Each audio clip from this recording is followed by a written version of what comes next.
Kalian tahu, dalam kajian kitab ini terdapat kata haras. Apa itu haras? Haras itu adalah berhubungan intim. Lalu bagaimana ya berhubungan intim?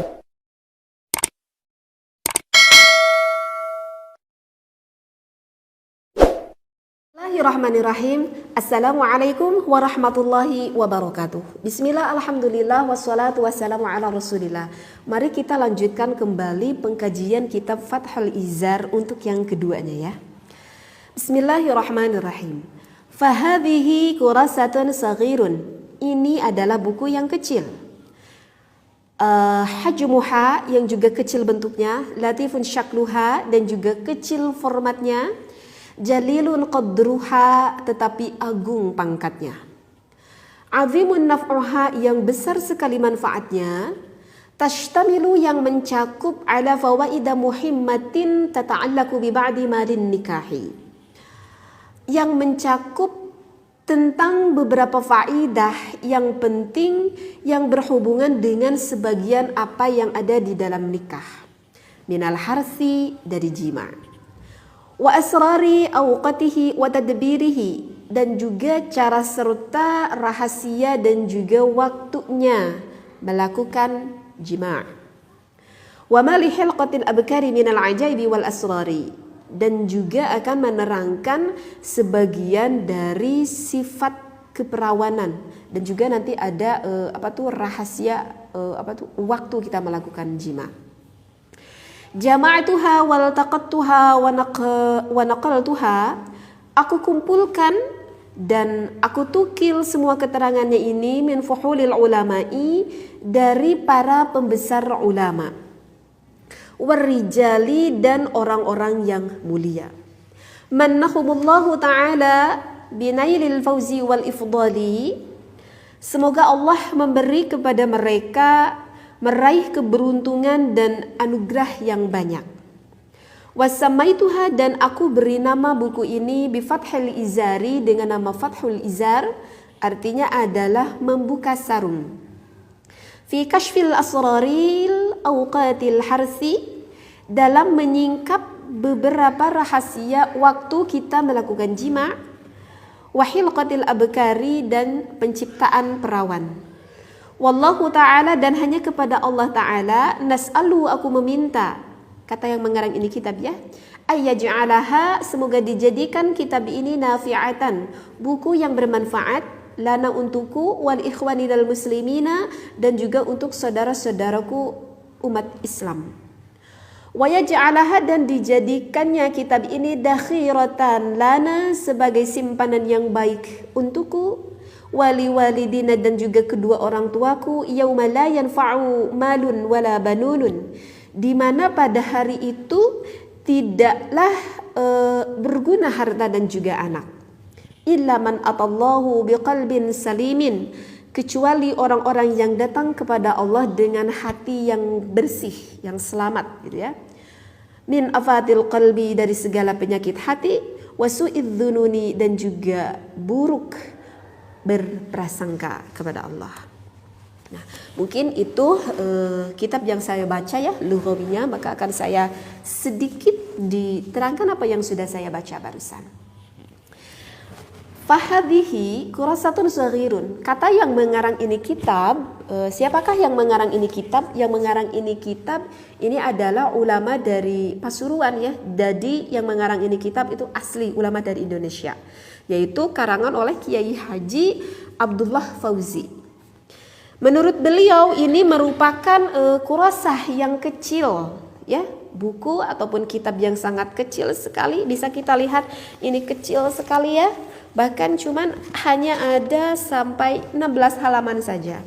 Tetapi jangan dikira walaupun ini kitab yang kecil ataupun buku yang kecil, tetapi ini azimun naf'uha, tetapi ini besar sekali manfaatnya bagi kita, terutama bagi suami istri yang sudah melakukan menikah gitu ya. Ya jelas ya, suami istri sudah menikah.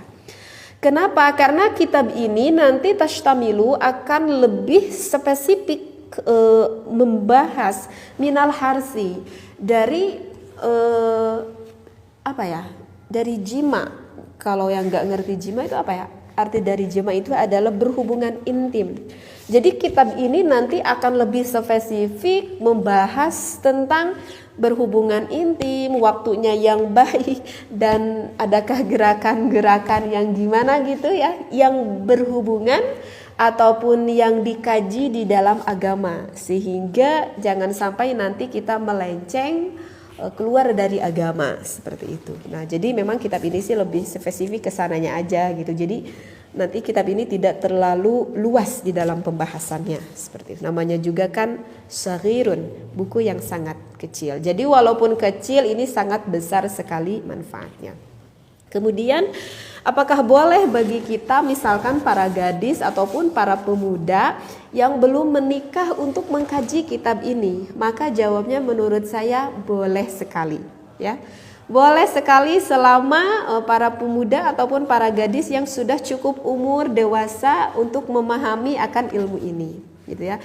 Karena ilmu yang diwajibkan itu adalah ilmu hal. Misalkan contoh gini deh kalau gak ngerti. Misalkan kita itu gak ngerti akan ilmu yang berhubungan tentang bab haji misalkan gitu. Apakah kita berdosa karena kita itu gak ngerti ilmu yang berhubungan tentang bab haji? Selama kita belum melakukan haji ya kita gak berdosa. Kita gak mengerti akan ilmu tentang bab haji tersebut begitu. Tetapi jika misalkan kita akan berangkat melakukan ibadah haji, tentu kan kita melakukan ibadah hajinya itu harus sesuai dengan ilmu yang telah ditentukan oleh Allah dan juga Rasulullah SAW. Kan gak mungkin juga kita berangkat haji, kita di pesawat terbang baru kita mengkaji akan ilmu yang berhubungan tentang bab haji. Ya berarti kan kita sebelum kita melakukan haji beberapa bulan sebelumnya mungkin lah gitu ataupun tahun sebelumnya kita lebih memperdalam ilmu tentang bab haji tersebut. Agar apa? Agar nanti kita berangkat kita udah siap ilmunya seperti itu. Jadi untuk para pemuda, untuk para gadis boleh kita mengkaji ini selama dia sudah dewasa untuk memahami ilmu ini ya baik-baik saja menurut saya. Agar nanti ketika para pemuda dan gadis tersebut menikah dia tuh udah siap.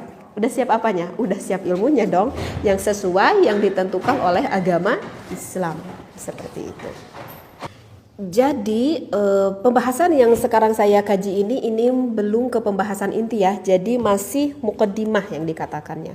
Jadi masih muqaddimah. Jadi nanti di dalam kitab ini akan diterangkan rahasia keperawanan seperti gimana. Kemudian ada waktu yang baik kita melakukan berhubungan suami istri itu ada waktunya enggak? Ada, nanti diterangkan. Terus ada beberapa posisi yang baik dan juga yang kurang dianjurkan seperti itu. Jadi ini lebih spesifik sih ke berhubungan intim ya di dalam kitab ini. Seperti itu ya.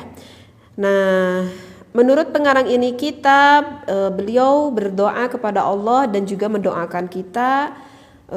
Pak Kiai ini mengharapkan nas'alu ayyaj'alaha nafi'atan, semoga menjadikan kitab ini bermanfaat untuk beliau sebagai pengarang kitab dan juga dipersembahkan faidahnya ini juga untuk kedua orang tuanya dan wali ikhwaninal muslimina dan juga untuk seluruh orang muslim. Berarti kita juga didoakan oleh beliau yang mengarang ini kitab. Amin ya Allah ya rabbal alamin.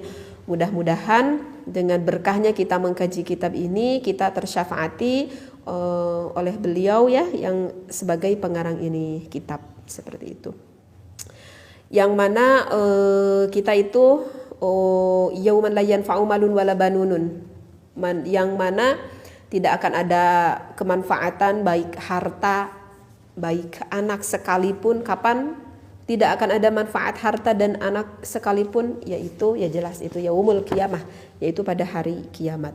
Kecuali ilaman atallahu biqalbin salimin, kecuali orang-orang yang hatinya bersih, yang hatinya selamat gitu ya, yang min afatil qalbi wasu'idzununi, yang jauh dari segala penyakit hati dan juga jauh dari berprasangka buruk kepada Allah. Naudzubillah summa naudzubillahi min dzalik. Mudah-mudahan kita yang selalu biqalbin salimin, yang selalu dibersihkan hati kita oleh Allah Subhanahu wa taala. Nah, jadi untuk video kedua juga ini mungkin masih di dalam tahap muqaddimah. Insyaallah untuk pengkajian yang selanjutnya mungkin untuk video yang ketiga, maka nanti di sana langsung akan ke pembahasan intinya. Wallahu a'lam wa billahi taufiq wal hidayah. Wassalamualaikum warahmatullahi wabarakatuh.